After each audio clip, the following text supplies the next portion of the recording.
కాలుష్యం మన ఆరోగ్యంపై తీవ్ర ప్రభావం చూపిస్తోందని సీఎం చంద్రబాబు నాయుడు పేర్కొన్నారు. చెత్త నిర్వహణలో ప్రతి కుటుంబం భాగస్వామ్యం కావాలని సూచించారు. ఇంట్లోనే తడి పొడి చెత్తలను వేరు చేసుకోవాలని తెలిపారు. రౌడీజం చేస్తే ఎవ్వరిని వదిలిపెట్టనని హెచ్చరించారు. కూటమి ప్రభుత్వం అధికారంలోకి వచ్చిన తర్వాత విజయవాడ విమానాశ్రయాన్ని అత్యాధునిక మౌలిక సదుపాయాలతో అభివృద్ధి చేస్తున్నామని కేంద్ర మంత్రి రామ్మోహన్ నాయుడు తెలిపారు. విజయవాడ నుంచి దేశీయ అంతర్జాతీయ విమాన కనెక్టివిటీని మరింత విస్తరించేందుకు చర్యలు తీసుకుంటున్నామని తెలిపారు.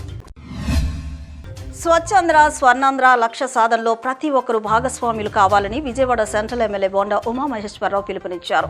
వర్షాకాలంలో పరిశుభ్రతపై ప్రత్యేక శ్రద్ధ అవసరమని, దోమల వ్యాప్తిని అరికట్టేందుకు ప్రజలు అప్రమత్తంగా ఉండాలని సూచించారు. స్వచ్ఛమైన విజయవాడ నిర్మాణానికి ప్రతి పౌరుడు బాధ్యతగా వ్యవహరించాలని కోరారు. కూటమి ప్రభుత్వం రెడ్ బుక్ రాజ్యాంగం పేరుతో వైసీపీ నాయకులు కార్యకర్తలను వేధిస్తోందని మాజీ మంత్రి వెల్లంపల్లి శ్రీనివాసరావు ఆరోపించారు. అమరావతిలో గత ప్రభుత్వ హయాంలో పేదలకు కేటాయించిన ఇళ్ల స్థలాలను ప్రస్తుత ప్రభుత్వం రద్దు చేసిందని మండిపడ్డారు. కాలుష్య రహిత హరిత కొండపల్లి నిర్మాణమే తమ లక్ష్యమని మైలవరం ఎమ్మెల్యే వసంత కృష్ణప్రసాద్ అన్నారు. ఇందులో ప్రజలంతా భాగస్వాములు కావాలని ఆయన పిలుపునిచ్చారు. ఈ ప్రాజెక్టును ప్రారంభించుకోవడం ద్వారా చెత్త సమస్యను పరిష్కరించే దిశగా రాష్ట్ర ప్రభుత్వం మరో ముందడుగు వేసిందని ఆయన వ్యాఖ్యానించారు. గుంటూరు పశ్చిమ నియోజకవర్గ పరిధిలో 21వ డివిజన్ కృష్ణబాబు కాలనీలో జరిగిన ఘటనపై గుంటూరు పశ్చిమ ఎమ్మెల్యే టీడీపీ పొలిట్ బ్యూరో సభ్యురాలు గల్లా మాధవి స్పందించారు. ఈ అమానవీయ ఘటన పట్ల ఆమె తీవ్ర ఆవేదనతో పాటు ఆగ్రహం వ్యక్తం చేశారు. మహిళల గౌరవం, భద్రతకు విఘాతం కలిగించే ఎలాంటి చర్యనైనా సహించబోమని, తప్పు చేసిన వారికి శిక్ష తప్పదని ఎమ్మెల్యే స్పష్టం చేశారు. కృష్ణా తీరాన నాయకుల భవనాలు, గెస్ట్ హౌస్లకు అనుమతిలిస్తున్న ప్రభుత్వాలు పేదల ఇళ్లకు మాత్రం పట్టాలు ఇవ్వడం లేదని సిపిఎం రాష్ట్ర కార్యదర్శి వర్గ సభ్యులు సిహెచ్ బాబురావు విమర్శించారు.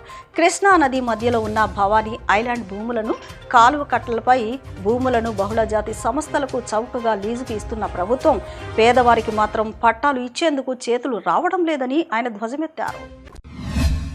లెనిన్ సెంటర్లోని శ్రీ నాగ సాయిబాబా, శ్రీ నాగ మానసాదేవి అమ్మవారి మందిరంలో జరుగుతున్న మాస శివరాత్రి ఆరుద్ర నక్షత్ర మహోత్సవాలు శాస్త్రోక్తంగా ముగిశాయి. కార్యక్రమంలో భాగంగా స్వామివారికి విభూది, పుష్ప, పంచామృతాలతో పాటు 88 లీటర్ల చెరుకు రసంతో విశేష అభిషేకం నిర్వహించారు. అనంతరం భక్తులకు అన్నప్రసాద వితరణాన్ని చేశారు. ఆంధ్ర సిరిడిగా పేరుగాంచిన ముత్యాలంపాడు సిరిడి సాయిబాబా మందిరంలో గురు పౌర్ణమి వేడుకలు ఘనంగా నిర్వహించనున్నామని మందిర ఆలయ నిర్వాహకులు తెలిపారు. వందలాది మంది భక్తులు పాల్గొనే వీలుగా సామూహిక సత్యవ్రతాలు, పూజా కైంకర్యాలు, పంచామృతాలతో సహస్ర కలశాభిషేకాలు, అన్నదాన కార్యక్రమాలు నిర్వహిస్తున్నామని వెల్లడించారు. భక్తులు పెద్ద సంఖ్యలో వేడుకల్లో పాల్గొని బాబా ఆశీస్సులు పొందాలని ఆయన కోరారు.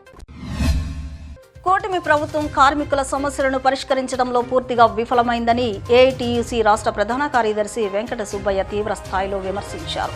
పెరుగుతున్న ధరలకు అనుగుణంగా కార్మికులకు న్యాయమైన వేతనాలు కల్పించాలని, పెండింగ్లో ఉన్న 12వ పీఆర్సీని తక్షణమే అమలు చేయాలని ప్రభుత్వాన్ని డిమాండ్ చేశారు.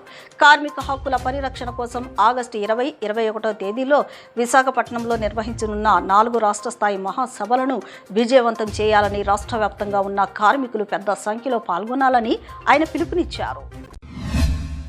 చినుకు పడితే రాజధాని రహదారుల్లో చిత్తడిగా మారుతున్నాయి. ఈ రోడ్లలో రాకపోకలు సాగించే ద్విచక్ర వాహనదారులు తరచూ ప్రమాదాల బారిన పడుతున్నారు. సంబంధిత అధికారులు వాహనాలు జారి పడకుండా తగిన చర్యలు చేపట్టాలని కోరుతున్నారు.